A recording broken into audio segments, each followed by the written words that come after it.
제가 이제 자존감이 가장 떨어져 있을 때, 자신을 가장 아끼지 않았던 시절 그랬었는데, 오히려 한 번 더 단점을 팍 보고 나니까 이게 전부인 거예요. 너의 단점은 이게 다야. 이거보다 더 끔찍한 건 없어.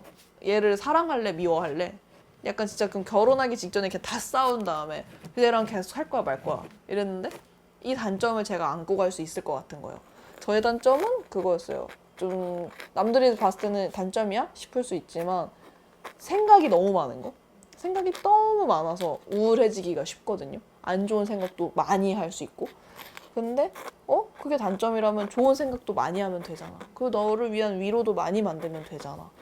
그 정도 단점은 않을 수 있잖아 하면서 장점과 단점을 다 알게 되니까, 그리고 그거를 커버할 수 있겠다라는 생각이 드니까 그냥 이제 결혼하자. 아, 해보자. 갈 때까지 가보자.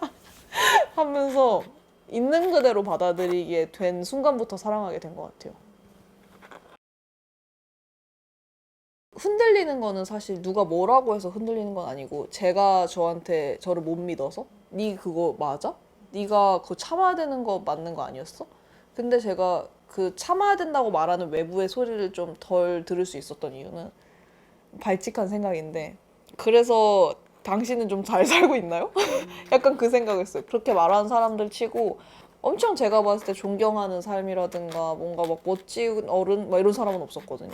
오히려 제가 좋아하는 사람들은 너를 지치게 하는 거면 하지 마.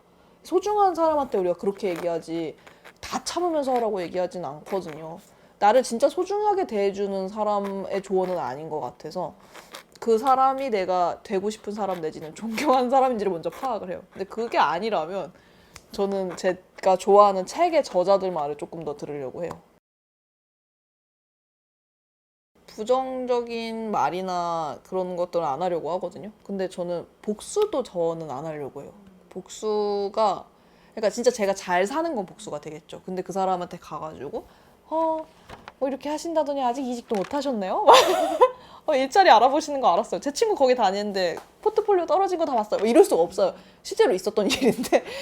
그게 그 사람에게 상처를 줬다고 해서 저한테 돌아오는 이득도 없고, 그리고 그 사람한테 가는 건 상처밖에 없잖아요. 그러니까 내가 상처를 줄지 말지에 키를 쥐고 있는 건데, 그러니까 지금은 그 힘이 생긴 건데, 제가 갖고 있는 힘을 누군가 상처 주는 데 쓰고 싶지가 않은 거예요. 그리고 무엇보다도 상처를 주면 어떻게든 돌아오거든요. 그래서 그걸 수습하는 게 더 피곤하다고 생각해요. 그래서 뭔가 밉고 괴롭고 그런 사람들 많지만, 제가 퇴사할 때 항상 지켰던 원칙이 좋은 모습으로 헤어지자.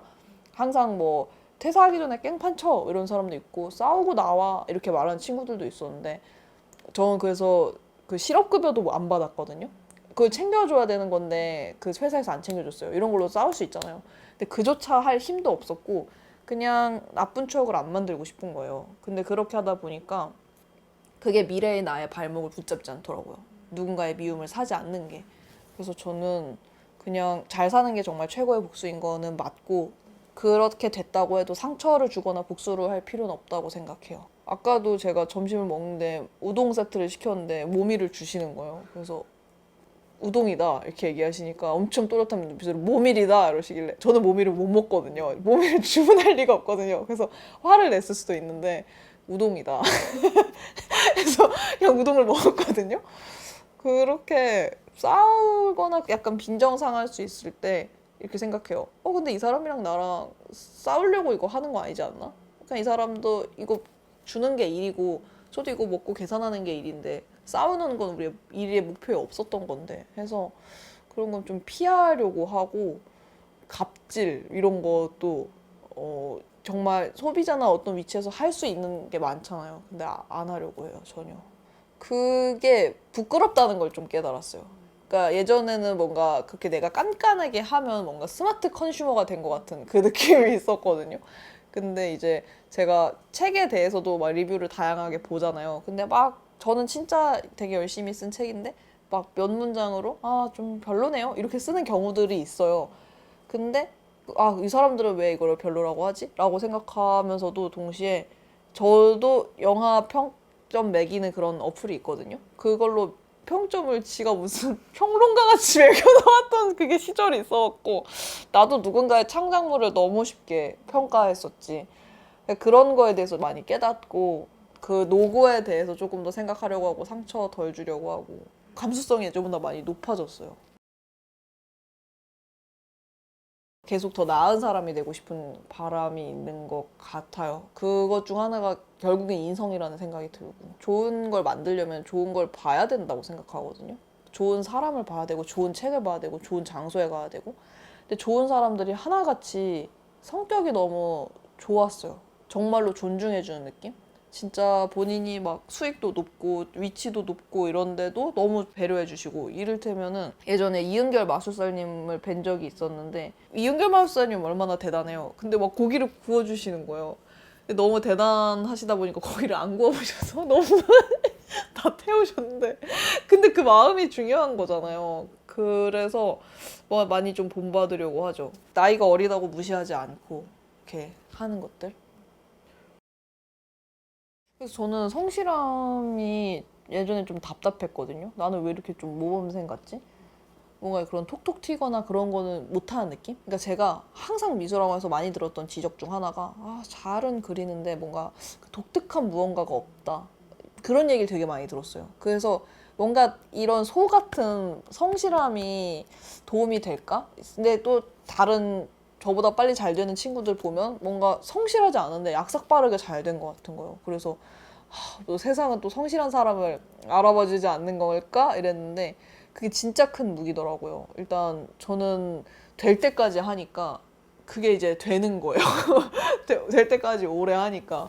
그리고 제가 성실할 수 있었던 이유는 진짜 성실해서가 아니라 힘들게 안 해서거든요.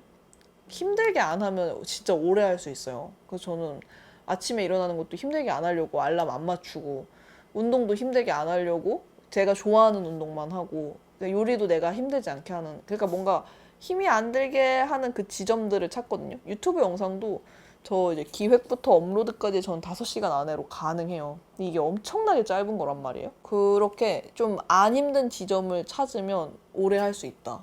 저의 성실함의 비결은 적당히 하는 거. 그런 얘기를 되게 많이 들어요. 이현님 막 인생 2회차인가요? 뭐 이현님 막 100살인가요? 왜 이렇게 많이 깨달으셨죠? 이런 얘기 많이 듣는데 그게 이제 칭찬이지만 저는 그게 그렇지 않다는 생각이 드는 거예요. 나는 그렇게 현명하지 않아. 나도 아직 배울 게 많고 부족한 게 많은데 또 이게 그 얘기를 듣다 보니까 사람들이 그런 줄 알 것 같은 거예요. 제가 정말 그런 뭔가 구루 같은 사람으로 생각이 될 수도 있겠다는 생각이 들어서 나도 이렇게 힘든 시절이 있었고 그리고 이거의 진행형이고 여기서 책에서 그런 얘기를 하거든요. 바보 같은 시절을 살았다고. 근데 지나고 보니까 그게 바보 같지 않았다고. 그래서 여러분의 시간도 힘든 순간을 통과할 수 있지만 그게 지나고 보면은 정말 바보 같지 않은 시절이고 너무 소중한 시절이라는 얘기를 해주고 싶은 거예요. 그리고 제가 뭔가 저의 이야기를 사람들에게 꺼내는 게 저는 저에게 해주고 싶었던 이야기를 사람들에게 하는 거거든요. 그래서 자기 자신에게 해주고 싶은 말들을 모으다 보면 진짜 소중한 말을 많이 스스로도 용기를 얻으실 수 있을 것 같아서 그렇게 제가 해왔던 시절에 대한 이야기니까 그런 이야기를 좀 하고 싶었어요.